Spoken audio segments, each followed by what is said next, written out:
Magandang araw, Easternians! Ako si Ma'am Sofia, isa sa mga clinic teacher. Narito ako upang bigyan kayo ng kaalaman tungkol sa deworming program ng Departamento ng Edukasyon. Handa na ba ang lahat para makinig at matuto? Kung oo, tara, magsimula na tayo. Tingnan natin ang larawan. Ano kaya ang tinutukoy sa larawan? Tama, ito ang helminthiasis o parasitismo. Ano nga ba ang dapat nating malaman tungkol sa parasitismo? Ang parasitismo ay isang kondisyon kung saan ang bulate o ang parasito ay naninirahan o nakikinabang sa tao. Ito ay kalimitang makikita sa ating tiyan o sa ating bituka. Ito rin ay maaaring pumunta sa iba't ibang bahagi ng ating katawan. Pero huwag matakot dahil may solusyon kami para sa inyo. Alam mo ba na may iba't ibang uri ng bulate sa ating tiyan? Roundworm o Ascaris lymbrocoides. Ito ang pinakakaraniwang uri ng roundworm. Ascaris lymbrocoides ay pumapasok sa katawan sa pamamagitan ng pagkonsumo ng kontaminadong pagkain o inumin.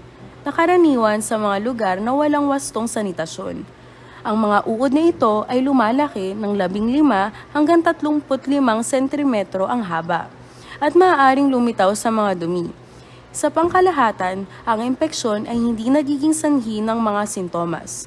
Ngunit, ito ay nagpapakita kapag ang impeksyon ay lumaki na nagiging sanhi ng lagnat, pagkapagod, isang allergic na pantal, pagsusuka, pagtatae, mga problema sa ugat, paghinga, pag-ubo at pagbaba ng timbang, bukod sa iba pa. Hookworm, Onychaetor americanus and Ancylostoma duodenal. Ito ay nabubuo sa labas ng katawan at nakukuha sa pamamagitan ng paglunok ng kontaminadong tubig, prutas at gulay. Ang paghatid ng parehong uri ng hookworm ay nangyayari kapag ang isang nahawang tao ay dumumi sa labas.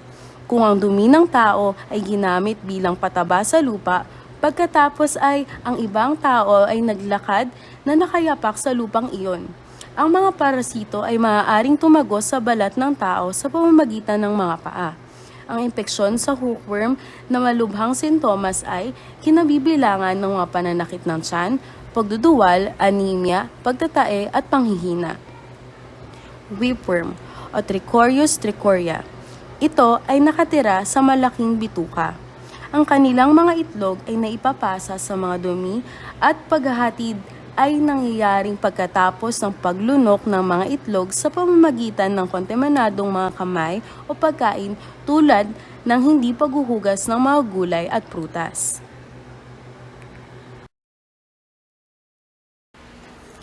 Pinworm o tiwa. Ito ay maliit, manipis, puting roundworm na halos kasing haba ng isang staple na kung minsan ay nananatili sa kolon at tumbong. Ang mga taong nahawaan ng parasite na ito ay kadalasang nakakaramdam ng pangangati sa anus kung saan nangingitlog ang mga pinworm. Kapag nangangati, nangyayari ang paghahatid ng ruta ng oral fecal ng larvae sa pamamagitan ng pakikipag-ugnay sa kamay. Bagaman maaari ring itong mangyari ng hindi direkta sa pamamagitan ng kontaminadong materyales. Ang mga itlog ng pinworm ay maaaring mabuhay sa damit, kama at iba pang mga bagay. Tapeworm o ulay. Ito ay gumagamit ng mga kawit sa ulo nito upang ikabit ang sarili sa bituka ng host. Ang kanilang itlog ay ibinubuhos sa mga dumi at maaaring mabuhay sa mga halaman. Maaaring kainin ng mga baka o baboy ang mga kontaminadong halaman. Sa huli ay pinapasa ang mga parasito sa mga tao.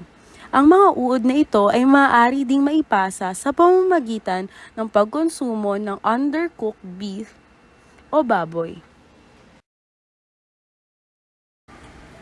Okay po ba kayo? Sige, tayo ay magpatuloy. Ang pagkakaroon ng bulate sa katawan ay depende sa bulate na inyong makukuha. Base sa larawan na inyong nakikita, ang bulate ay nagmumula sa dumi ng tao. At ang mga itlog ng bulate ay maaaring pumasok sa ating balat. Pero pwede itong pumasok kung laging nakayapa kapag lumalabas ng bahay O kaya naman ay hindi paghuhugas ng kamay bago kumain o pagkatapos maglaro sa labas dahil maaari itong kumapit sa kamay at kuko. At ito ay magiging sanhi ng paglaki at pagdami ng bulate sa iyong tiyan. Kaya inirerekomenda na maging malinis sa iyong katawan at paligid upang maiwasan ang paglaganap ng bulate. Alam mo ba kung may bulati ka sa tiyan? Paano mo nga ba ito malalaman? Narito ang mga karaniwang sintomas. Pamumutla o anemia, kawalan ng gana kumain, pagbaba ng timbang, malnutrisyon, pagdumi ng may kasamang dugo, paglabas ng bulati sa puwerta, sa ilong, sa bibig o sa tenga. Malaking tiyan, pananakit ng tiyan, pagiging matamlay at madaling mapagod. Sa mga nasabing sintomas, i-check ang inyong sarili. Muli, huwag mangamba dahil may solusyon tayo dyan. Kung nalaman mo na may bulati ka sa iyong tiyan at hindi mo ito nasolusyonan agad, may masamang dulot ba ito sa iyong kalusugan? Oo naman, may masama itong dulot. Sa bata, mabagal na paglaki, mahinang kakayahang matuto, matamlay, masasakitin. Sa mga nagdadalaga, maaaring lumala ang anemia lalo na kung may regla. Sa mga buntis, iron deficiency, malnutrisyon ng ina at sanggol. Maaaring maging sanhi ng kamatayan kung hindi malulunasan. Ano nga bang masamang dulot ng bulati sa tao? Sa pamilya, gastos sa paggamot.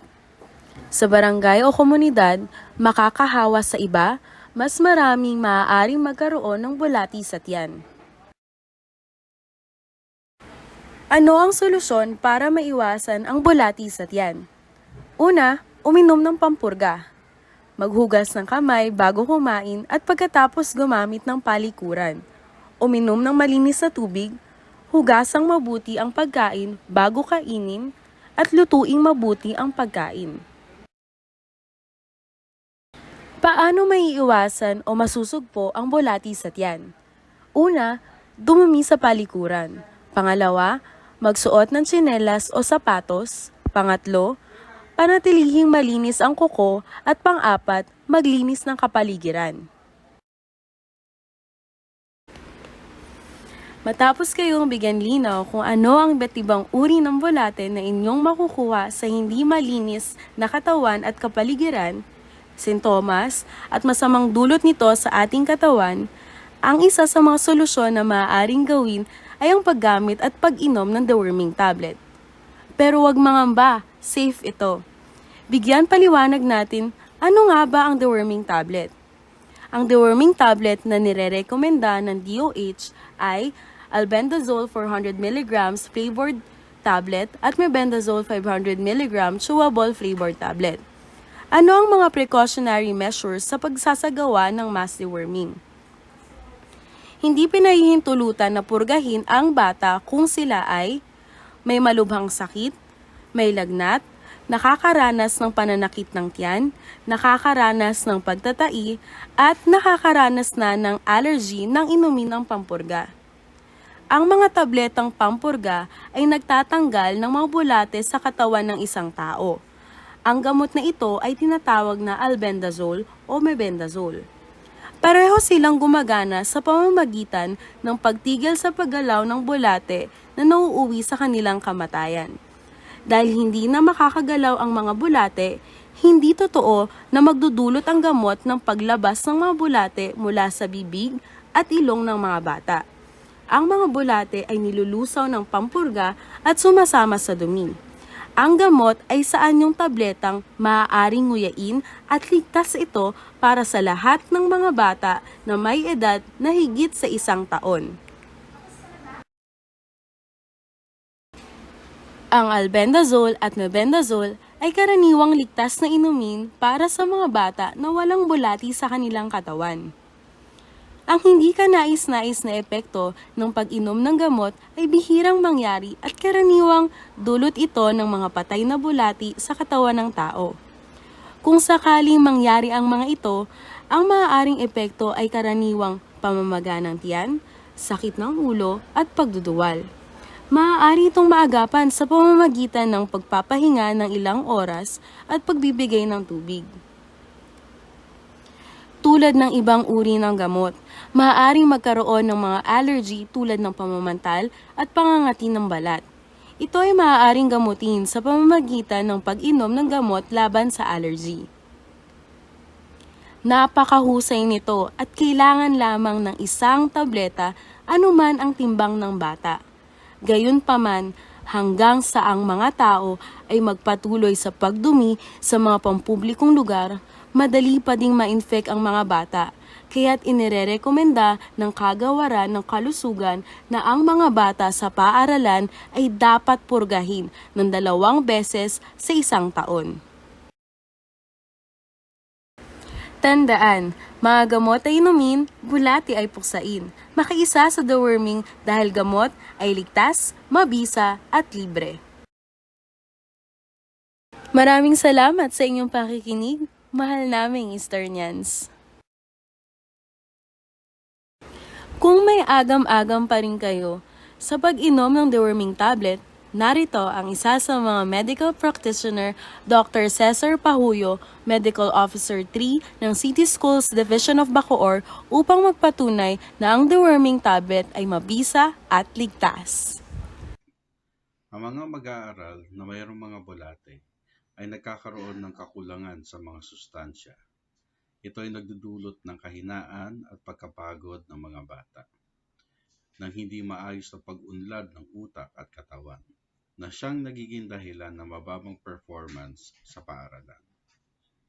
Ang Integrated Health Meat Control Program o ang deworming program ay bahagi ng WINS o ang Wash in Schools program ng Department of Education. Layunin ng programa na maalis ang lahat ng mga bulate sa kapaligiran. Ang pag-alis ng mga bulate sa bituka ay nakakatulong sa pangkalatang kalusugan at nutrisyon ng mga bata na nagpapabuti sa pag-aaral. Ito rin ay nagpapataas ng kakayahan ng mga bata na labanan ang iba pang mga sakit. Target ng programa ay mapurga ang 85% ng lahat ng mga mag-aaral. Kung kaya't ang kagawaran ay nagpapatupad ng semi-annual na deworming o 2 beses sa isang taon sa lahat ng pampublikong paaralan sa buong bansa. Nais ko pong ipaalam sa inyo na ang mga gamot ng pampurga ay libre at ligtas. Kung kaya't hinihikayat ko ang lahat na suportahan ang deworming program para mapabuti ang pangkalatang kalusugan ng ating mga kabataan. Lagi po sana nating tatandaan, ang malusog na katawan ay nagdudulot ng magandang performance sa paaralan. Maraming salamat.